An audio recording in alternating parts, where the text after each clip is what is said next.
Ukraine ও রাশিয়ার মাঝে সংঘাতের মধ্যেই এবার উত্তর কোরিয়া যাচ্ছেন রুশ পররাষ্ট্রমন্ত্রী সের্গেই ল্যাভরভ। ২০২৩ সালের পর পিয়ংইয়ংয়ের উদ্দেশ্যে এটি তার তৃতীয় সফর। উত্তর কোরিয়ার সাথে কৌশলগত সামরিক চুক্তি রয়েছে রাশিয়ার। তবে হঠাৎ কেন পিয়ংইয়ং যাচ্ছেন ল্যাভরভ?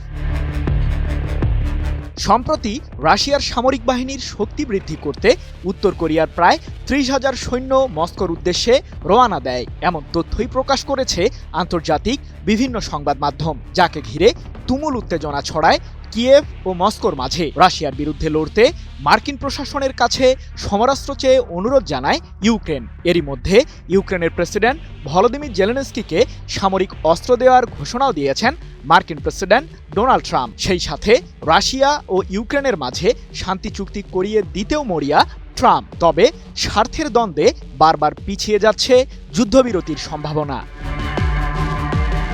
এমন প্রেক্ষাপটে এবার উত্তর কোরিয়া যাচ্ছেন রুশ পররাষ্ট্রমন্ত্রী সের্গেই ল্যাভরভ। উত্তর কোরিয়ার পররাষ্ট্র মন্ত্রণালয়ের আমন্ত্রণেই ল্যাভরভের এই সফর। আগামী ১১ থেকে ১৩ জুলাই পর্যন্ত উত্তর কোরিয়া সফর করবেন রুশ পররাষ্ট্রমন্ত্রী। এ সময় তিনি উত্তর কোরিয়ার পররাষ্ট্রমন্ত্রী চোয়ে সন হুইয়ের সাথে বৈঠক করবেন। তবে আলোচনা হওয়ার সম্ভাবনা রয়েছে উত্তর কোরিয়ার প্রেসিডেন্ট কিম জং উনের সাথেও। ৯ জুলাই এক প্রতিবেদনে বিষয়টি নিশ্চিত করেছে মধ্যপ্রাচ্য ভিত্তিক সংবাদ মাধ্যম মেহের নিউজ এজেন্সি।